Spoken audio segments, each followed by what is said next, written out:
আসসালামু আলাইকুম। সকলে কেমন আছেন? আশা করি সকলে ভালো আছেন। তো আজকের ভিডিওটি হচ্ছে মূলত রাষ্ট্রপতি শাহাবুদ্দিন চোপ্পুর অতীত নিয়ে কিছু আলোচনা করা, জুলাই হত্যাকাণ্ডে তার ভূমিকা নিয়ে আলোচনা করা। তাহলে যদি রাষ্ট্রপতি চোপ্পু শাহাবুদ্দিন চোপ্পুর ব্যাপারে যদি আলোচনা করি, তাহলে আমরা তার শিক্ষা জীবন নিয়ে একটু আলোচনা করি। প্রথমত হচ্ছে সে শিক্ষা জীবনে তেমন কোনো মেধাবী ছিলেন না, ভালো কোনো স্কুল কলেজে কিন্তু পড়েননি। সে নর্মাল একটা কলেজ থেকে কোনো রকমের ডিগ্রি পাশ করেছেন, তারপরে বিশেষ বিসিএস এর মাধ্যমে সরকারের আশীর্বাদ পুষ্ট হয়ে দুর্নীতির মাধ্যমে সে বিচার বিভাগে জয়েন করেছে। বিচার বিভাগে যখন সে কাজ করত তখন কিন্তু সে ঘুষ ছাড়া, টাকা ছাড়া কোনো রায় দিত না। টাকা দাও, রায় নাও, তোমার পক্ষে রায় নাও, এই টাইপের একজন মানুষ ছিল। এরপর সে পাশাপাশি কলাম লিখত পত্রিকায়, তৈলাক্ত কলম লিখতো আর কি, হাসিনাকে নিয়ে, আওয়ামী লীগকে নিয়ে। এটার মাধ্যমে সে পরবর্তীতে দুদকে কমিশনার হিসেবে জয়েন করেন। দুদকে থাকাকালীন তার কাজ ছিল মূলত ক্লিন সার্টিফিকেট দেওয়া, মানে যারা দুর্নীতিবাজ ওদেরকে ক্লিন সার্টিফিকেট দেওয়া, সে কোনো দুর্নীতি করে নাই। এই হচ্ছে তার চাকরি জীবনের ইতিহাস।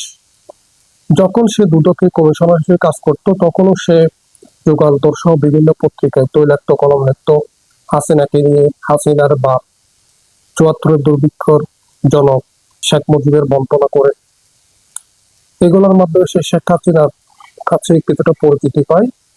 পাশাপাশি সে তখন এস আলমের সঙ্গে কিছুটা ঘনিষ্ঠ হয়। এস আলমের তোল বিভাগ হিসেবে তাকে ইসলামী ব্যাংকে নিয়োগ দেওয়া হয়। ইসলামী ব্যাংকে নিয়োগ দেওয়ার পরে তার কাজ ছিল ইসলামী ব্যাংকে ধ্বংস সাধনের জন্য যা যা করা প্রয়োজন কিন্তু সে সবকিছু করেছেন। ইসলামী ব্যাংক থেকে নামে ফেনামে, যখন সে ইসলামী ব্যাংকের ভাইস চেয়ারম্যান ছিল সম্ভবত, বা পরিচালক ছিল, কোনো একটা কথা আমার সঠিক মনে নেই, তখন তার কাজ ছিল শুধু এস আলমের আন্ডারে বিভিন্ন ভুয়া প্রতিষ্ঠানের মাধ্যমে এস আলম যে লোনগুলো নিয়েছেন সেগুলা অনুমোদন করা। এগুলোর মাধ্যমে সে এস আলমের আনুকূল্য পায়, এস আলমের সঙ্গে ঘনিষ্ঠ হয়।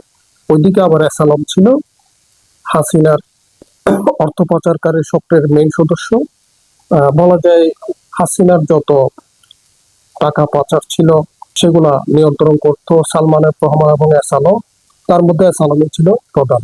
তো এস আলমের পরামর্শে কিন্তু তাকে রাষ্ট্রপতি পদে নিয়োগ দেয়। তো হাসিনার তো আসলে এত কার্ডস নেই, এত লিগেসি নেই বা কোনো কিছুই নেই।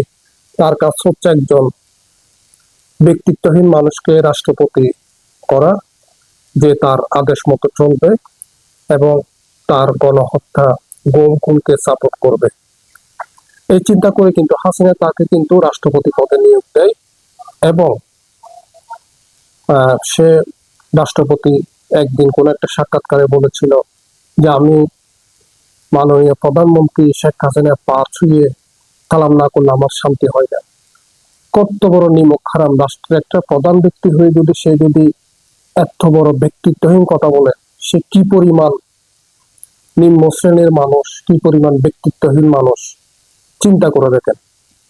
তো আমরা এখন আসলে মূলত আলোচনা করব জুলাই হত্যাকাণ্ডে তার ভূমিকা নিয়ে, আসলে সে জড়িত কিনা। হত্যাকাণ্ডে শেখ হাসিনা যে বর্বর হত্যাকাণ্ড চালিয়েছেন, তখন কিন্তু শাহাবুদ্দিন চাইলে কিন্তু কিছুটা কিন্তু শেখ হাসিনাকে হয়তো সাংবিধানিকভাবে পারতেন না, কারণ বাংলাদেশের সংবিধানে কিন্তু রাষ্ট্রপতির কোনো ক্ষমতা নেই, কবরের জিয়ারত করার কোনো কোনো কাজই নেই। চাইলে শেখ হাসিনাকে বোঝাতে পারতেন যে আসলে এগুলা করা ঠিক না, কিন্তু সে তা না করে কি করেছেন, নীরবে সমর্থন জুগিয়েছেন। আমরা যদি এখন যদি সেটা যদি পর্যালোচনা করি যে আসলে যদি সে জুলাই হত্যাকাণ্ডে পরোক্ষভাবে কিভাবে জড়িত ছিল, সেটা যদি আমরা যদি পর্যালোচনা করি, রাষ্ট্রীয় বাহিনীর মাধ্যমে নির্বিচার হত্যাকাণ্ড প্রতিরোধের ব্যর্থতা এবং তৎকালীন ফ্যাসিবাদী সরকারের সাথে সমঝোতার কারণে কিন্তু তাকে আমরা খুব সরাসরি অভিযুক্ত করতে পারি। তো এখানে যদি তার যদি সাংবিধানিক দায় যদি আমরা ধরি, রাষ্ট্রপতি হচ্ছে কিন্তু সশস্ত্র বাহিনীর সর্বাধিনায়ক।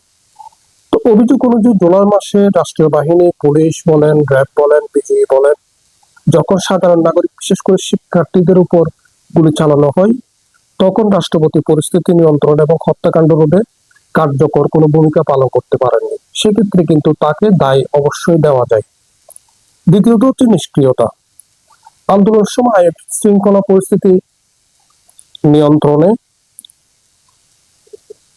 রাষ্ট্রপতি তার সাংবিধানিক ক্ষমতা চাইলে প্রয়োগ করতে পারতেন, সরকারের নৃশংসতার জন্য তাকে বর্জনা করতে পারতেন, কিন্তু তিনি তা করেননি। তিনি কি করেছেন? তিনি জুলাই অভ্যুত্থানে দায়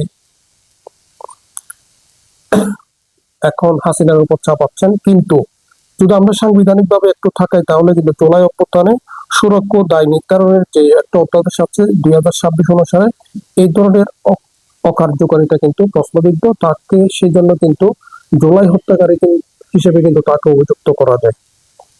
3 নম্বর হচ্ছে ফ্যাসিবাদী শাসনের সহযোগী। আন্দোলন চূড়ান্ত পর্যায়ে যখন বহু মানুষ হতাহত হয়, তখন কিন্তু শাহাবুদ্দিন চপ্পু সমঝোতামূলক এবং সহযোগিতামূলক সম্পর্ক ছিল সরকারের সাথে, যা গণহত্যার পথকে প্রসারিত করে।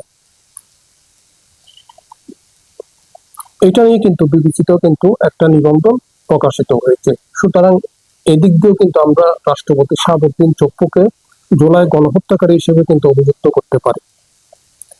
তো জুলাই গণহত্যা দায় যদি আমরা বিশ্লেষণ করি, আইন উপদেষ্টা আসিফ নজরুল কোঠা ও সরকার পতনের আন্দোলনের কেন্দ্রিক হত্যাকাণ্ডকে জুলাই গণহত্যা হিসেবে অভিহিত করেছেন। সেখানে জাতিসংঘ তথ্য অনুযায়ী অন্ততপক্ষে প্রায় 1400 মানুষ নিহত হয়েছেন। তো সাংবিধানিক পদ্ধতিকে যদি শাহাবুদ্দিন চপ্পু, যে এখন বিএনপি দালালি করেন, মুজিবকে কিছুটা গালাগালিও করেন, তাকে সম্পূর্ণ দায় দেওয়া যায়। এবং আমরা মনে করি এই সমস্ত দায় নিয়ে তাকে অবশ্যই অভিশংসন করা উচিত, তাকে পদ থেকে বাধ্য করা উচিত। তার মতো একটা ব্যক্তিত্বহীন মানুষের রাষ্ট্রপতি থাকার কোনো অধিকার নেই। এটা জুলাই স্পিরিটের সাথে, চেতনার সাথে সম্পূর্ণ বিরোধী। আমরা তার অপসারণ দাবি করি। তার অপসারণের জন্য যা যা সংখ্যাগরিষ্ঠতা প্রয়োজন বিএনপি তা পেয়েছে, চুরি করে হোক, বাটপারি করে হোক, যেভাবে হোক তারা পেয়েছে। আমরা চাই অতি দ্রুত তার অপসারণ। তো আজকের ভিডিওটা এই পর্যন্তই। ধন্যবাদ।